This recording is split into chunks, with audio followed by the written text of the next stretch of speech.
Энэ сарын 17-ны өдөр болсон Монголын инженерүүдийн анх дугаар чуулганыг ухтаж, манай инженерүүд шилдэг бүтээлийнхээ үцгэлэн гаргасан юм.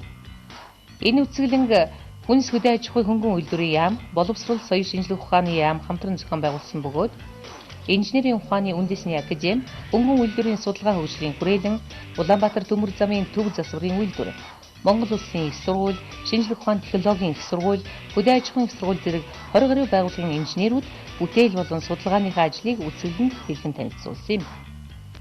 Шинжлэх ухааны технологийн их сургуулийн эрчим хүчний инженерийн сургуулийн электроникийн системийн профессорын багийнхан компьютер техникийн мэргэжлэр сурч байгаа оюутан залуустад зориулан виртуал лаборатори бий болгожээ.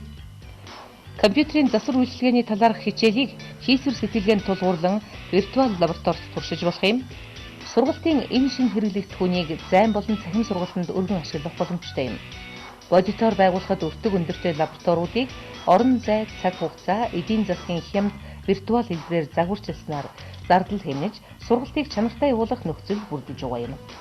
Жишээлбэл одоо бодитоор компьютерийн засвар үйлчилгээ хичээлийн виртуал лабораторийг байгуулахад 50 сая гаруй төгрөг ордог. Харин энэхүү 50 сая төгрөгийг манай виртуал лаборатори багаас 2.5 сая төгрөгөөр боловсруулах тийм боломжтой байгаа.